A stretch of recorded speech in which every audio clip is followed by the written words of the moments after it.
Good morning, everyone. My name is Adam Siegel, and I'd like you to take a look at some of these questions. This one in particular. If A plus A equals B, and B plus B equals D, and A plus D equals E, then what is B plus D plus E? Now before you give me your answer, let's ask a more important question. Who cares? Because in all reality, the only reason to be doing spatial awareness, logic, or number patterns is if you're forced to or if you're really bored.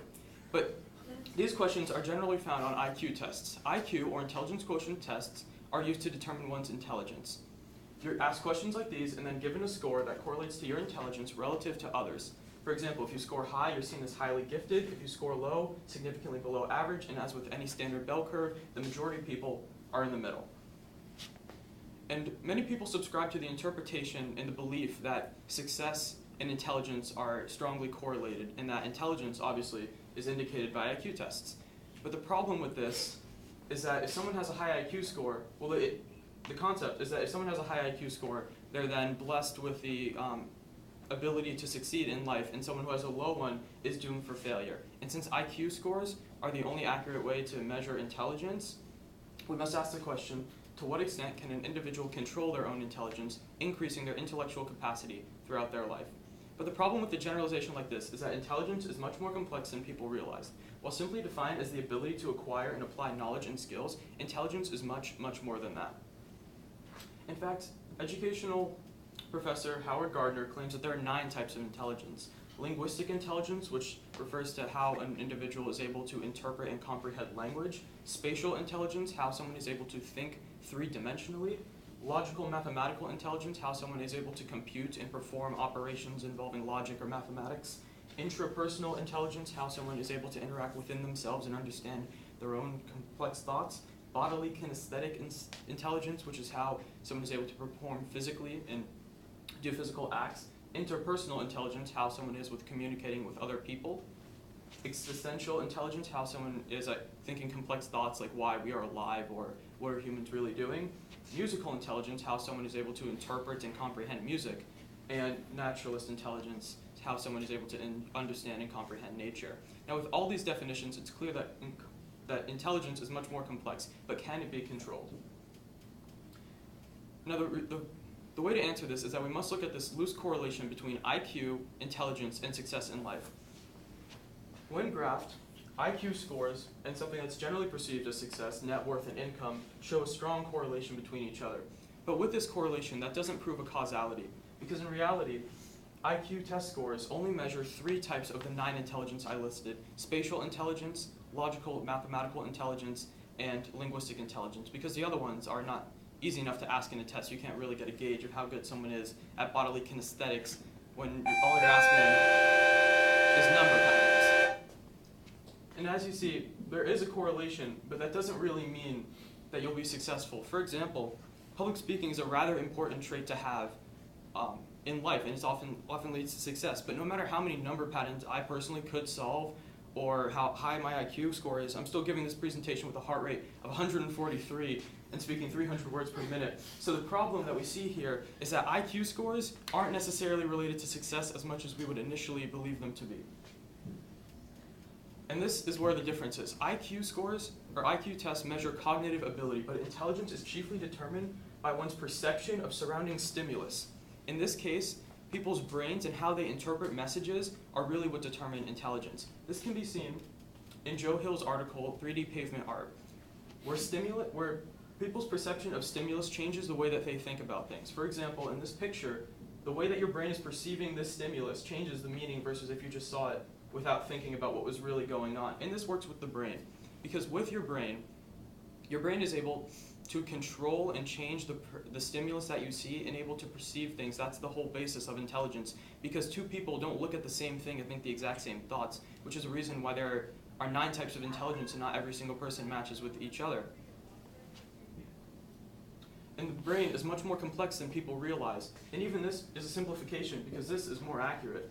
But you see, the problem is that it's too complex to actually consider, so we must do these generalizations that lead to just generalizations like these that lead to conclusions, but we don't really know how accurate they are. But in this, you can see the correlation between IQ and per capita GDP, which is generally a decent indicator of success. And there is a strong correlation.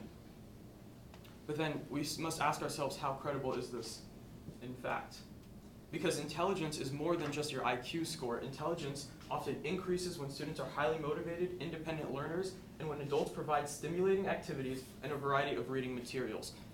Factors like a student's family, their peers, motivation, and the material that they're given generally increases their own intelligence much more than their genetics ever could. That being said, genetics does play a role in intelligence.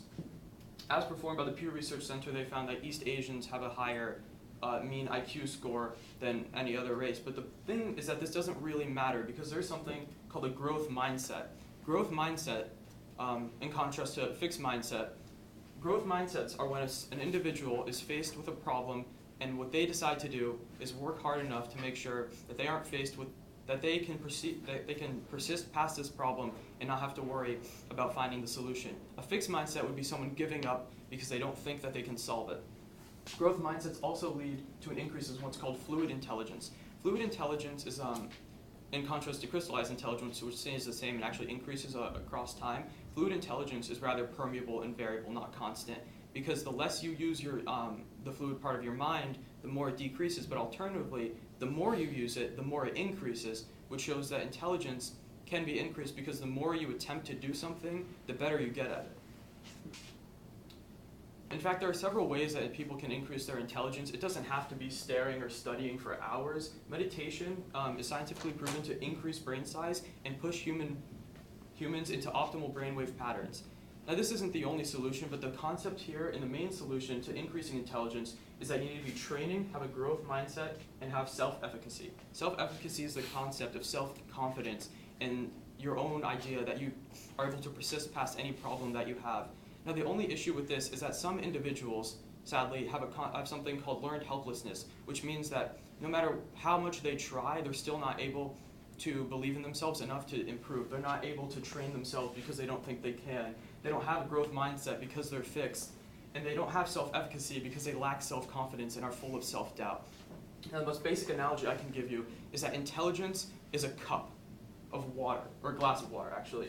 Not everyone is given the same size, but what you do have, in fact, is some people with large glasses and some people with small glasses. But what really matters, and the more important case, because not everyone has the same intelligence, is how much water you decide to pour into that glass. The more you have a growth mindset, the more you study, the more you attempt to improve, is the more water that gets put in. So with this, look at your own selves and ask yourselves about your own intelligence.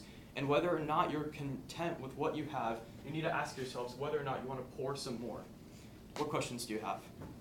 Thank you.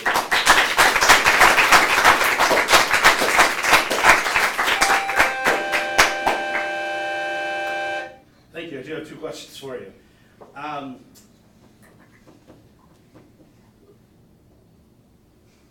know that you tell me about the process you went through with your research question. Like, why'd you pick it? How did it develop and change as you went through the research? I was really interested in doing something regarding intelligence because I feel like there are a lot of misconceptions as far as if people were born smart or if they gain smart, like the whole, are people talented or do they just work hard to get there? So I decided to delve into that topic. And so when I initially did some research, what happened was I saw that actually, despite the fact that there are genetic differences between people's intelligence, as I showed in that graph, what really happens is that people are able to increase their intelligence using a variety of methods. There was actually a book that had an outline chapter by chapter methods of including ways to increase intelligence that I wasn't able to include in my presentation, but basically it was saying, don't doubt yourself, don't procrastinate when you know it's going to do worse for you. A lot of concepts like that to increase intelligence. So what might be some real-world implications of these findings? Yeah, something that I feel like was really important and that I wish I could stress more was that there are definitely people, and sadly it might even be a majority of people, that lack self-efficacy and don't think that they can change their own intelligence or change the way they view life in total, the way that they perceive themselves to be in life, because they're fixed in this mindset, this vicious cycle where they didn't do well and they can't do well, so they can't do well and then they won't do well, whereas someone who really tries is able to improve. Thank you.